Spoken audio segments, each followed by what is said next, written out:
NASA अचंभित है, हैरान है कि आखिर इतने कम बजट में इसरो ने चंद्रयान-3 इतनी अच्छी तरह से कैसे लॉन्च कर लिया।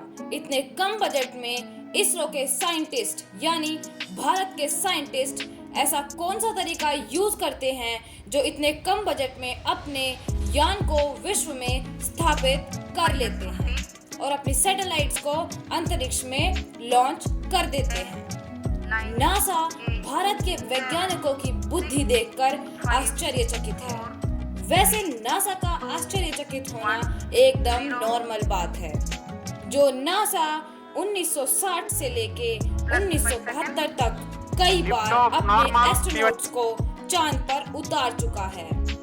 जो नासा अपने आप को स्पेस इंडस्ट्री यानी अंतरिक्ष की दुनिया का गोल्ड स्टैंडर्ड बताता है, वो इसरो का इतने कम बजट में चंद्रयान-3 को लॉन्च कर देने की बात से हैरान है। देखा जाए तो वो नासा ही था जिसने इंसान को पहली बार चांद की धरती पर उतारा था। अगर हम बात करें 1960 से 1972 के बीच की, तो नासा ने अपने स्पेस मिशंस के लिए 39.4 बिलियन डॉलर खर्च किए थे। और अगर केवल अपोलो मिशंस का खर्चा देखा जाए तो नासा अभी तक 482 बिलियन डॉलर केवल अपोलो मिशंस में ही लगा चुका है। और इसके बाद भी इन मिशंस के दौरान ना तो नासा चंद्रमा पर पानी ढूंढ पाया और ना ज्यादा बड़ा कुछ अचीव कर पाया। और इन अपोलो मिशंस से केवल मून सरफेस से रिलेटेड इंफॉर्मेशन ही हमें मिल पाई। तो चलिए आइए अब आपको बताते हैं कि पिछले 10 सालों में इसरो ने जो 3 चंद्रयान मिशंस लॉन्च किए हैं उनमें कितना अमाउंट लगा है। तो यहाँ पर देखा जाए तो चंद्रयान-1 का बजट जो था वो 386 करोड़ का था और इसके बाद जो चंद्रयान-2 लॉन्च हुआ उसका बजट 978 करोड़ था। और चंद्रयान-3 जो अभी 14 जुलाई को सक्सेसफुली लॉन्च किया गया है, इसका बजट 615 करोड़ है, जिसमें 500 करोड़ सिर्फ लॉन्चिंग के लगे हैं और 115 करोड़ लैंडर और रोवर के लगे हैं।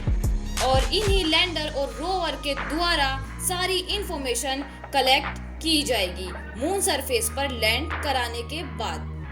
और चंद्रयान-3 23 अगस्त तक मून सरफेस पर पहुंच जाएगा, जिसके बाद ही लैंडर और रोवर को ऑपरेट किया जाएगा। बाकी की प्रोसेस उसके बाद ही शुरू होगी और उसके बाद ही मून सरफेस पर एक्सपेरिमेंट्स किए जाएंगे। और अब अगर हम चंद्रयान-1, चंद्रयान-2 और चंद्रयान-3 इन तीनों के ही बजट को जोड़कर देखें तो ये केवल 1970 करोड़ है। और इसीलिए नासा अचंभित है कि इतने कम प्राइस में भारत के वैज्ञानिकों ने वो कर दिखाया जो अमेरिका के वैज्ञानिक हजारों करोड़ों लगाकर भी नहीं करके दिखा पाए।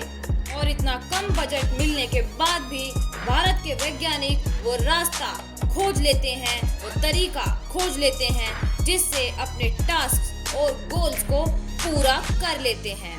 हालांकि इसरो का एक मिशन खराब भी हुआ था और इस मिशन में लगे पैसों का इसरो के चीफ को इतना दुख हुआ था कि वो आंसू बहाते भी नजर आए थे। नासा को जो अमाउंट मिलता है अपने मिशन के लिए, अगर उसका 15 या फिर 20% भी इसरो को मिल जाए तो इसरो इतिहास रच सकता है। तो दोस्तों आपको बता दें कि आने वाला समय स्पेस टूरिज्म का है। ब्लू ओरिजिन जो कंपनी है ये स्पेस टूरिज्म पर ही काम कर रही है और जो दूसरी कंपनी इसके कंपटीशन में है या कह सकते हैं कि इसके अपोजिट है वो है स्पेस एक्स। देखा जाए तो अगर स्पेस एक्स और ब्लू ओरिजिन जो ये दो कंपनीज हैं, इन्हें अगर अपने रॉकेट्स कम अमाउंट में लॉन्च कराने होंगे तो ये इसरो के पास ऑफर्स लेके ज़रूर आएंगे। और जब बाहर की कंट्रीज इसरो के पास ऑफर्स लेकर आएंगी तो इंडियन पीपल्स को बाहर जाकर काम करने की ज़रूरत नहीं है, वो इंडिया में ही काम कर सकते हैं, उनके लिए अपॉर्चुनिटीज़ बढ़ जाएंगी। तो आज की वीडियो में बस इतना ही। लाइक करें, सब्सक्राइब करें, शेयर करें। धन्यवाद।